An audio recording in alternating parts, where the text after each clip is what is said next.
What's on, ladies and gentlemen? My name's Ross, I like games, and today we need to take a little bit of a look at Scarlet Witch. Yeah, that's right.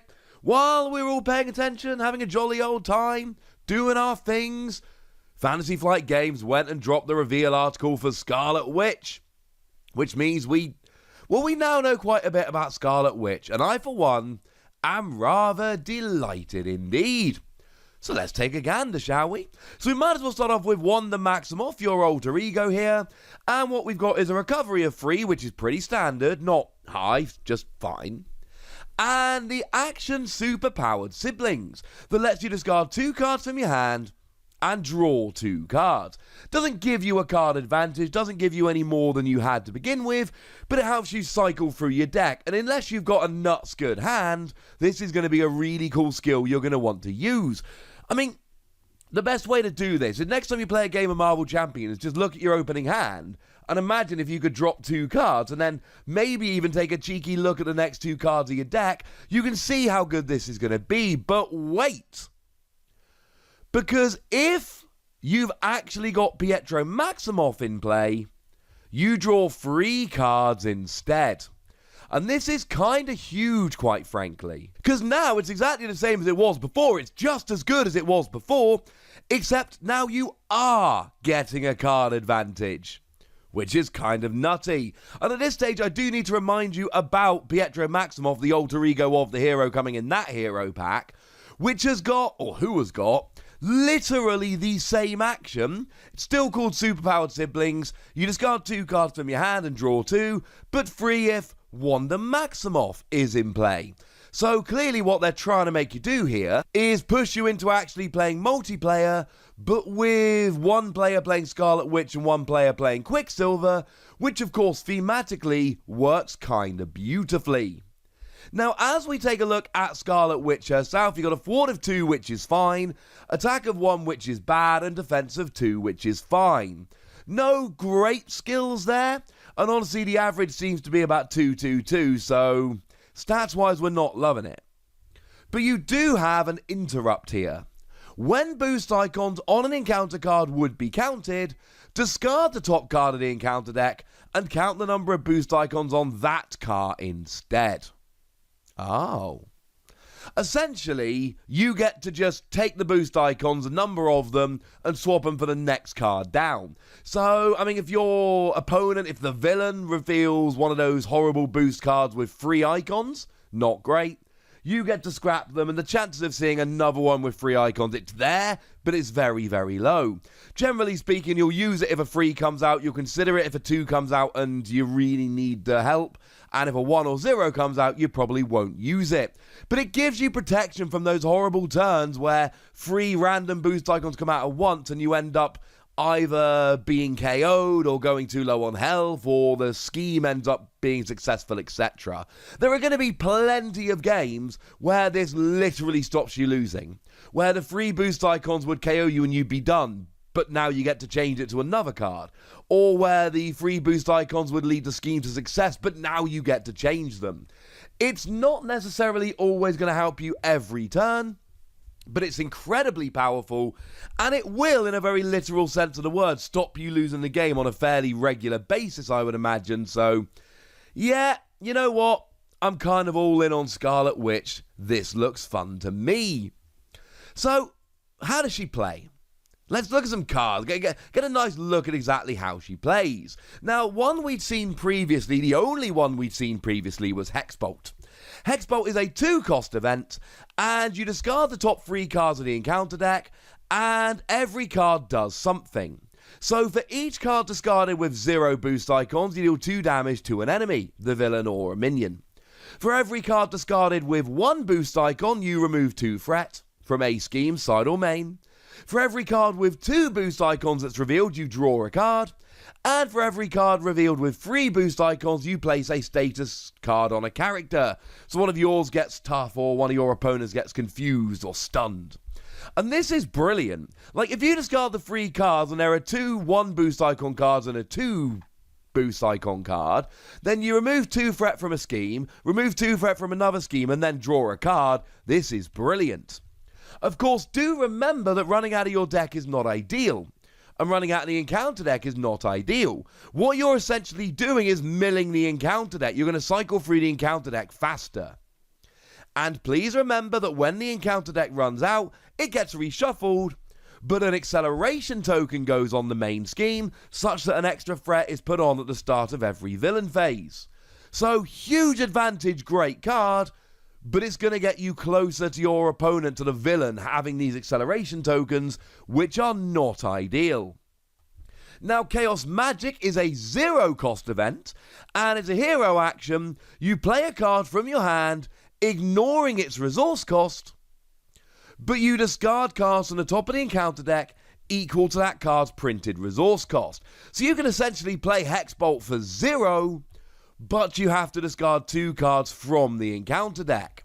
Now, you're not really playing it for 0, you're playing it for 1, because you're discarding Chaos Magic to play it. Chaos Magic does nothing other than letting you play a card from your hand for free, and then milling. So you wouldn't use this to play a 1-cost card, that would be dumb. You'd play the 1-cost card discarding Chaos Magic, but a 2-cost or above card, yes!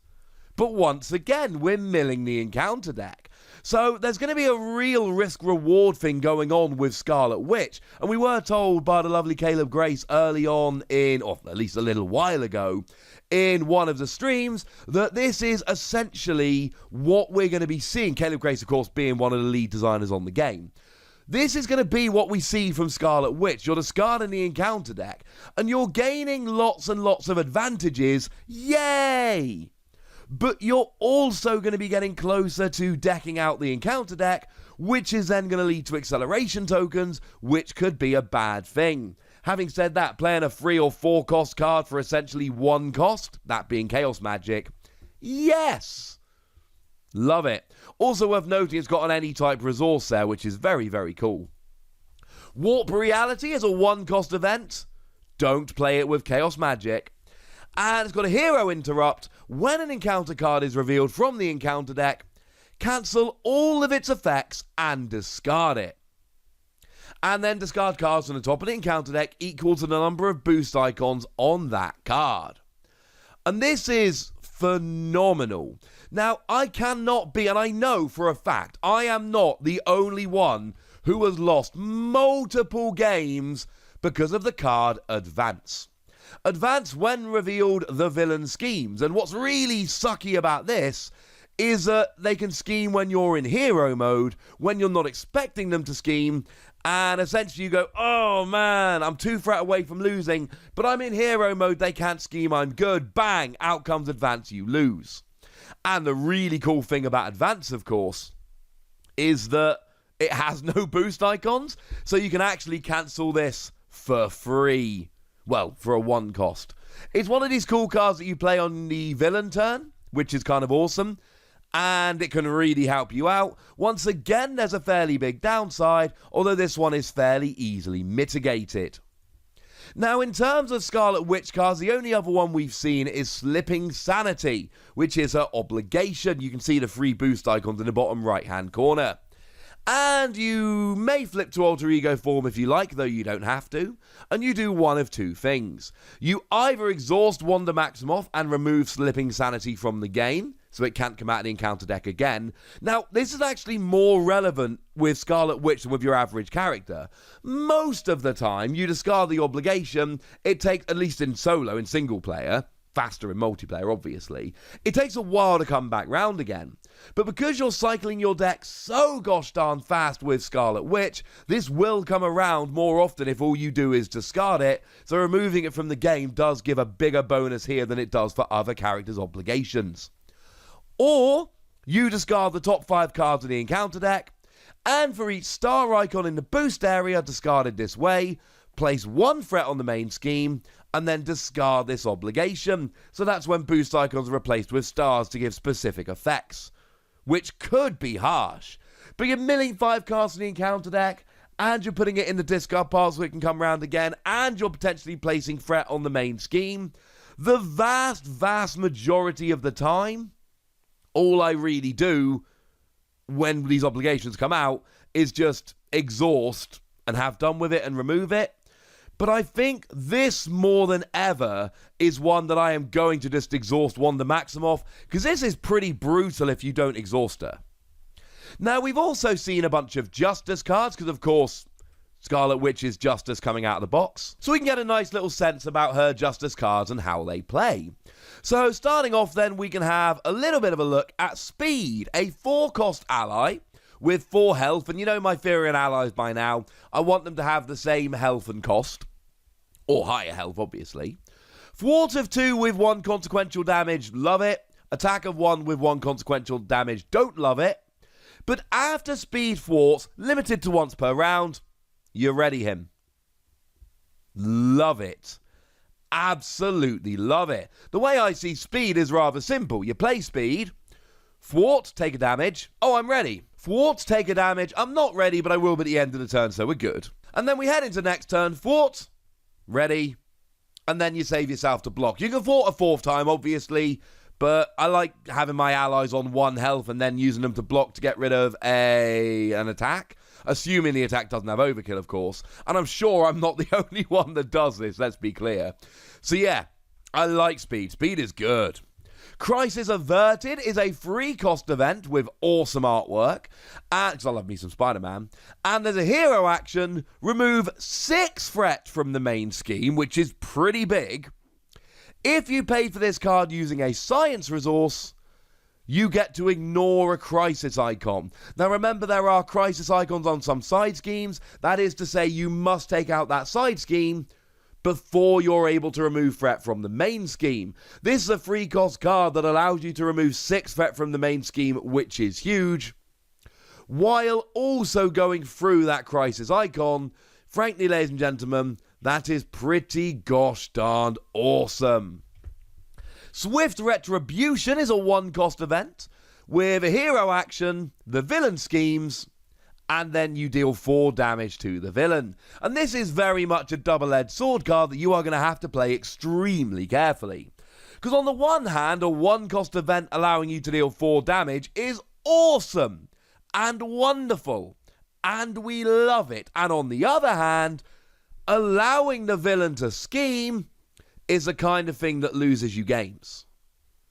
Now, it is worth bearing in mind, of course, that we do have Scarlet Witch, where when boost icons on an encounter card would be counted, you discard the top card in the encounter deck and use that instead. So, there is a combo here where you Swift Retribution and you use Scarlet Witch to make sure it doesn't lose you the game, and then you go dealing 4 damage. Also worth noting, it is 4 damage to the villain, not an enemy, so it doesn't work for minions, it is just for the villain.